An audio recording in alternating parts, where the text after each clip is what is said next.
invest in the development and tackle the growing challenges. This is supported by the United States and many other countries as well. Next, we're launching a new era of technological cooperation between the United States and Kenya. That means new partnerships with industry, artificial intelligence, semiconductors, and cybersecurity. New initiatives to expand affordable internet all across East Africa. New education programs that bring Kenyan students to the United States to study in the STEM fields. And I'm proud to announce that I'm working with Congress to make Kenya the first country in Africa to receive funding from the CHIPS and Science Act, which has served us well. This funding will link their supply chain to the United States and to our partners. And spur innovation that extends from Silicon Valley in California to Silicon Savannah in Kenya, which, by the way, is already a $1 billion tech hub. Already a $1 billion tech hub. Finally, we're ensuring democracy delivers for our people. That includes Kenya's diaspora community here in the United States. 2 years ago, the nation's first Black Vice President, President Kamala Harris, launched the nation's first Presidential Advisory Council on African Diaspora Engagement. Today, we're building on her work to strengthen long-standing bonds between our people. I also want to thank you, Mr. President, for taking action to implement the long-awaited public benefits organization, which provides historic protections for civil society and NGOs all across Kenya. Like you, I believe the future is going to be won by countries that unleash the full potential of the population, including civil society, women, and young people. I look forward to working together to implement this act and jumpstart the anti-corruption reforms for all democratic values combined with use together. Now, let me close with this. Taken together, these are responsibilities Kenya and America must meet in the years ahead. Meet together as partners for security, for prosperity, for innovation, and most importantly, for democracy. But I know these responsibilities will weigh the best of us. And I know we'll not only bring our nation together, but I want to thank you for, again, Mr. President, for being here and knowing we have you here in the nation.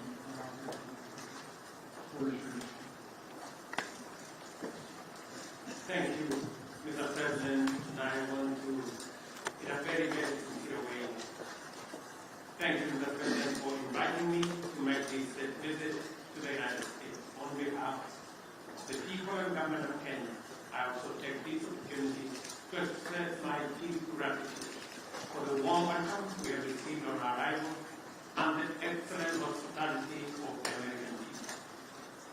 My visit provides us, Mr. President, with the opportunity to celebrate 60 years of bilateral relations rooted on shared values of freedom, democracy, rule of law, equality, and inclusivity. My visit takes place at a time when democracy is perceived to be retreating worldwide. The accelerating drift towards regimes indifferent to democratic values is a deep concern to us, and I believe it is time the U.S., working with Kenya, deploys its capabilities and rally like-minded democratic countries to set up the goals of democracy. During our discussions, we agreed on the significant opportunity for the U.S. to radically recalibrate its strategy and strengthen its support for Africa, as discussed at the U.S.-Africa Leadership Summit, by enhancing its investment in the institutions of African integration and increasing support for peace and security.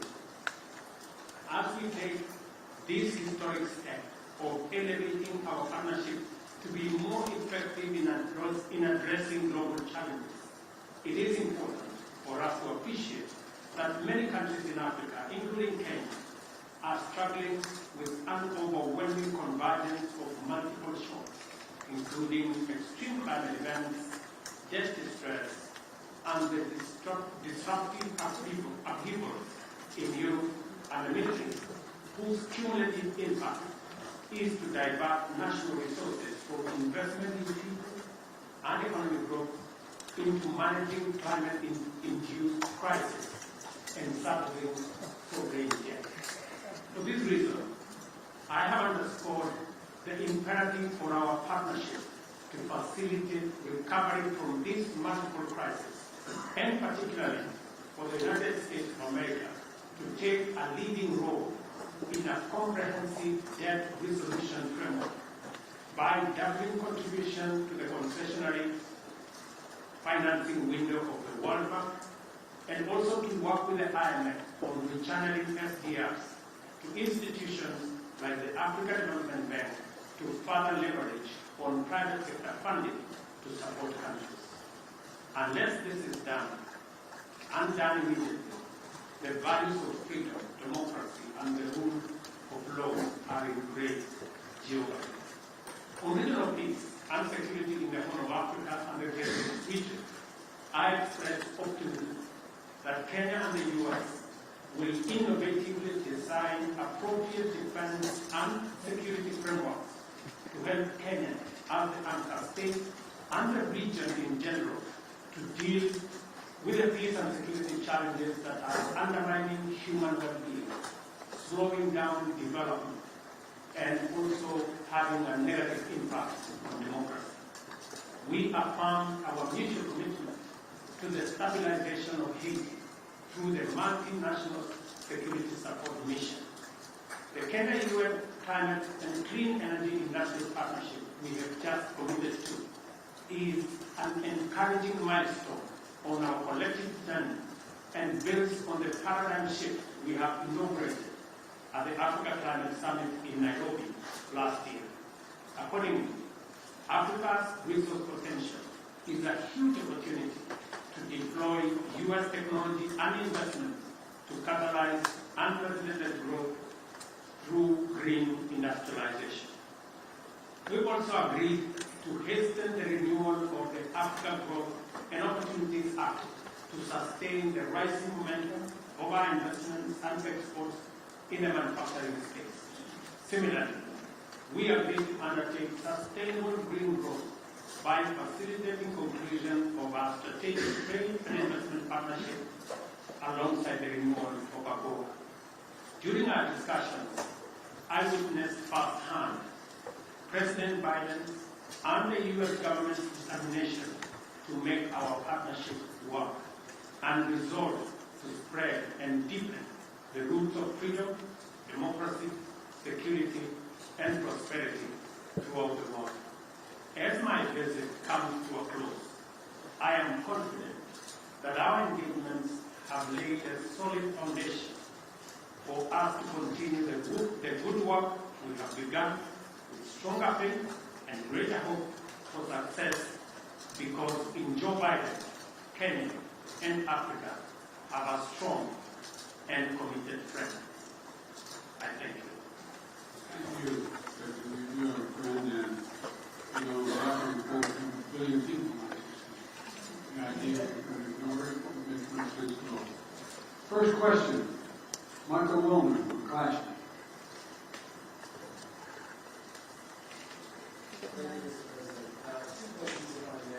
No, one.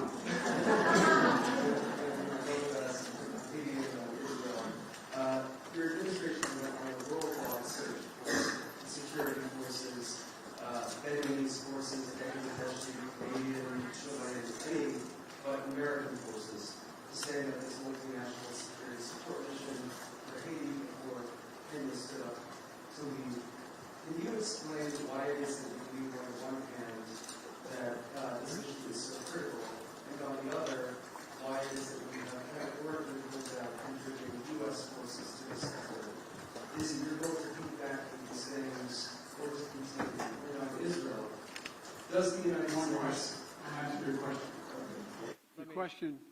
The question with regard to Haiti is, we concluded that for the United States to deploy forces in the hemisphere just raises all kinds of questions that can be easily misrepresented about what we're trying to do, and be able to be used by those who disagree with us and against the interest of Haiti and the United States.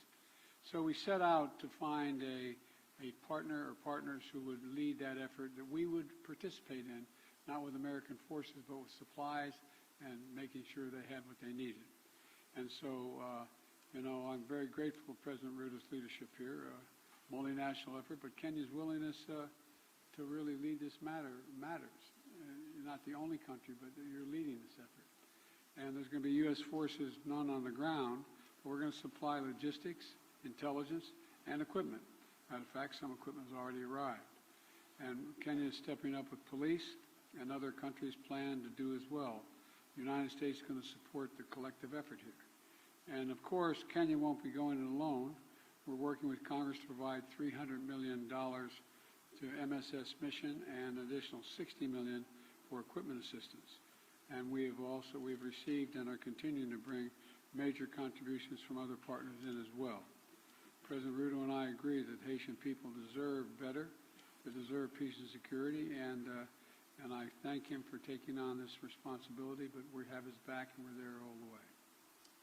I do have a question for you, President Ruto, but before I do, I do very briefly have a question on whether the United States has any evidence at all that would substantiate the ICC prosecutors' specific allegations against Israeli leaders that they are using starvation as a tactic of war in Gaza, or exculpatory evidence for that matter, and if you would commit to releasing that information before any potential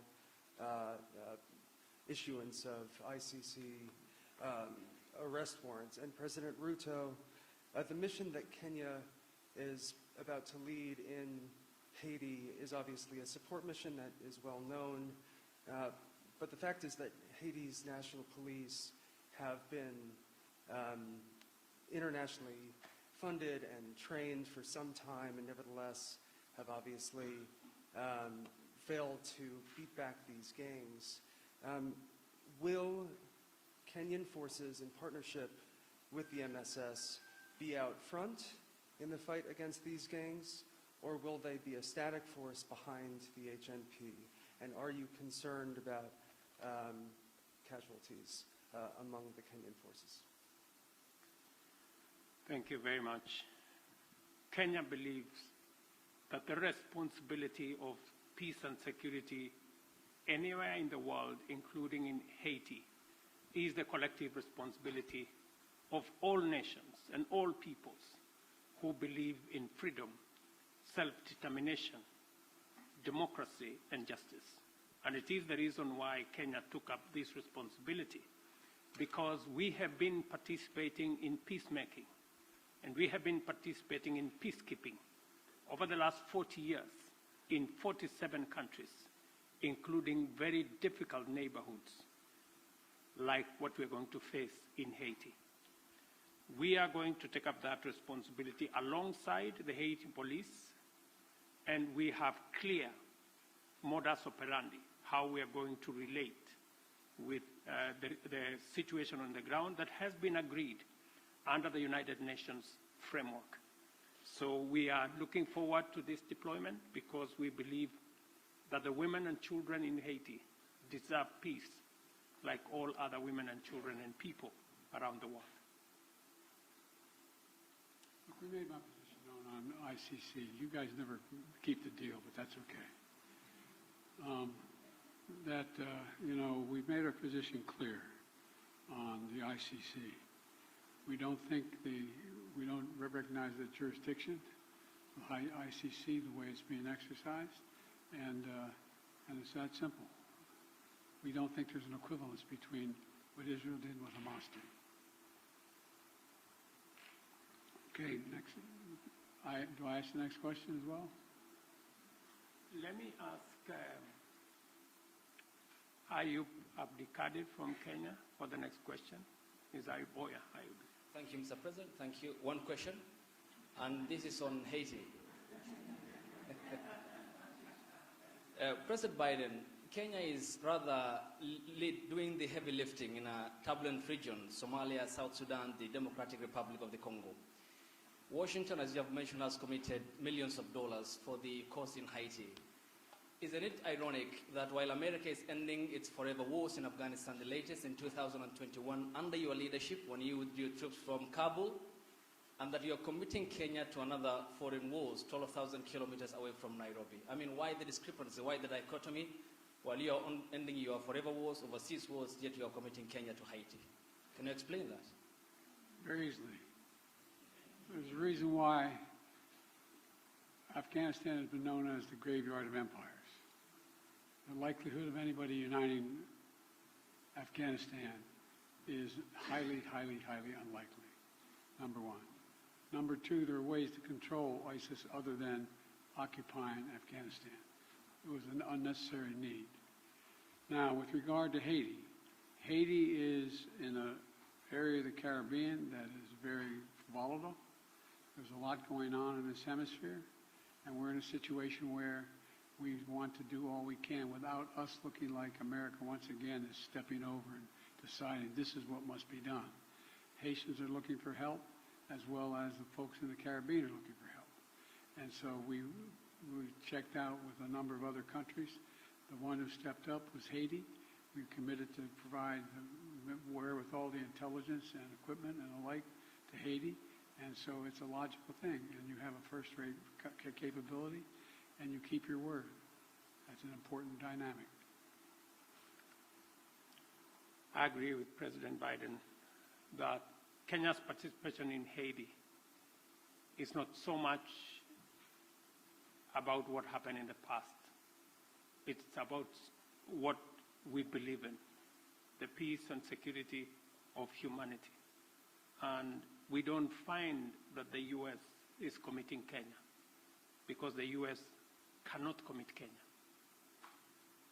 I am the president of Kenya. It's me to make that decision. And it's the people of Kenya to commit their own troops using their own structures. We've gone through the processes in Kenya. Parliament has approved. We have a clear mandate. We have a clear framework. And it is us, the people of Kenya, who made this decision in the interest of serving peace and stability as a responsible global citizen and understanding that insecurity, instability anywhere is insecurity and instability everywhere. And by the way, you asked about, you implied that we weren't doing anything anywhere else. Well, we're kind of occupied around the world, but we're also engaged in Congo, in the neighborhood. And, we're going to continue to help alleviate human suffering there. The United States is the largest humanitarian donor, providing $375 million in humanitarian funding just this year, including support for more than 6 million displaced people from the DRC. So we are engaged in more than one place. Follow up to my president, Dr. Ruto. You said that Kenya is committed, and in your Carter speech in Atlanta, you said it's based on humanitarianism, helping Haiti out. But can you explain the geopolitical goal, 12,000 kilometers away from Nairobi, when schools in the counties of Baringo, West Pokot, and Turkana have not yet opened because of the banditry problem, yet you are committing our national police force to Haiti, and where is the priority, this being one of your major manifesto pillars, talking about security, and to the extent that even the Defense Cabinet Secretary talked about the deployment of, if need be, the Kenyan military or the special personnel to make sure that schools are open, children go to school in areas that are bandit-prone in Kenya. Why are you committing to Haiti when we have a problem back home? Is it an irony that you are putting the fire in the faraway neighbor's home when on our own home is on fire? Thank you very much. I made a commitment to the people of Kenya to sort out insecurity in the North Rift. I have followed that with action. As we talk, there are 3,000 military officers in the North Rift, 2,000 police officers in the North Rift. We have renovated the first 15 schools and completed. We have reopened 20 schools already that were closed in the North Rift. And that exercise is ongoing. We have made tremendous progress in making sure that we create security at home, but that does not take away our responsibility. Even as we were deploying troops and policemen in our own country, in North Rift, to sort out the banditry problem, we still deployed 1,000 troops to DRC Congo, because that is our neighborhood. We have 5,000 troops in Somalia, because equally that is our responsibility. And Haiti should not be an exception. That's why deploying 1,000 security men to Haiti speaks to the same belief and commitment to peace and security. Next question from April Ryan.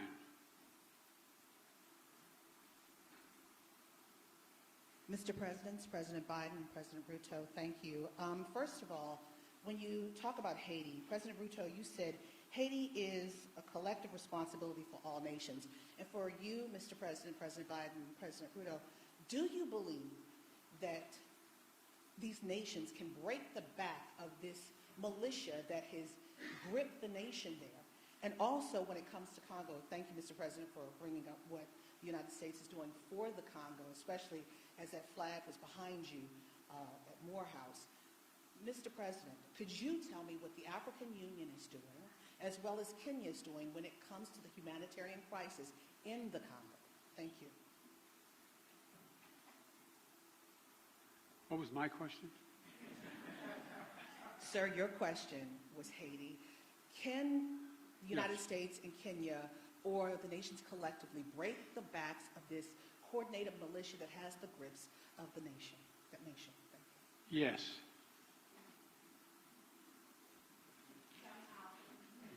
The very way we're doing it. We're not talking about a 1,000-person army that's made up of trained persons. This is a crisis. It's able to be dealt with. And we think we can deal with this way with a multinational approach, with Haiti leading the way and us providing the intelligence as well as equipment. Gangs and criminals do not have nationalities. They have no religion. They have no language. Their language is one. To deal with them firmly, decisively, within the parameters of the law. And that's why we're building a coalition of nations beyond Kenya and the US, many who are making contribution towards the MSS force in Haiti to secure that country and to break the back of the gangs and the criminals that have visited untold suffering in that country. On DRC, the AU, the East African Community, and Kenya are seized with that matter. I've just told you that Kenya had 1,000 troops in Haiti. We now have another 800, not in Haiti, but in DRC. We now have another 800 troops from SADC. We are going to be having a meeting of the East African Community. I did send my my foreign minister to Kinshasa. They had a conversation.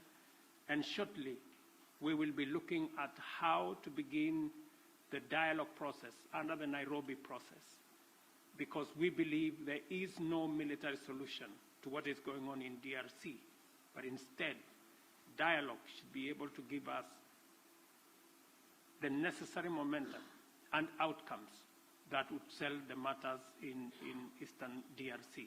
So both the AU, the East African Community, and Kenya as a country are seized of that matter. We know that the humanitarian crisis in Eastern DRC has displaced close to 7 million people. And I want to thank the United States of America for stepping in with humanitarian support for that region, because it is a collaboration of different countries in different ways to deal with that situation. The rest of us are committing troops. We are committing deploying our infrastructure to facilitate the resolution of the matters in DRC.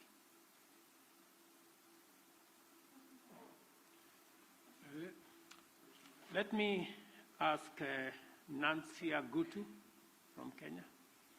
She's here. Okay, Nancy. Mr. President, Africa is asking America to lead the way and double its contribution to the World Bank's international development assistance to help developing countries access more financing, to alleviate debt distress, and to tackle climate change. What is your commitment on this? Thank you. I'm sorry, I didn't catch all your question. Sorry, I'm saying Africa is asking America to lead the way and double its contribution to the World Bank's international development assistance to help developing countries Yes. to access financing to alleviate debt distress and to tackle climate change. What is your commitment on this? We made a major commitment to this. Number one, as I said, the United States has long championed international financial institutions that provide low-cost concessional resources to the poorest developing countries, including from the IMF. To that end, my administration helped design and establish the IMF's new initiative that provides low-cost funding for countries that are taking steps to enhance their resilience. Important partners in Africa have the capital they ensure they have the capital they need to invest in their futures. We heard them and we stand with them. Now, that's why we've worked with Congress to enable the United States to make available in the coming weeks up to $21 billion in new lending resources to the IMF Trust Fund that provides concessional lending to the poorest countries. It's a little like, having to go when you're in debt, having to go and find someone to help you out. That's what this is about. We believe supporting friends and this partnership is we're happy to do our part. And look, we've also doubled our commitment to the IDA. And I'm proud the United States is the biggest donor to the IDA in this cycle. I'm proud to be working alongside Kenya to support robust financing and policy packages that are going to help the most vulnerable countries address their investment needs. There's debt and there's growth. And you got to deal with the debt before you deal with the growth. And so we're trying to use international lending organizations to be able to provide that capability so people can grow. That's what it's about. Whoa!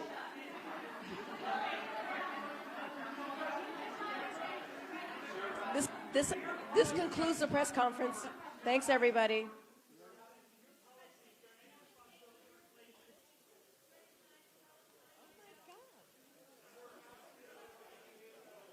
Thanks, you, everybody. This concludes the press conference. Thank you. Thanks, everybody.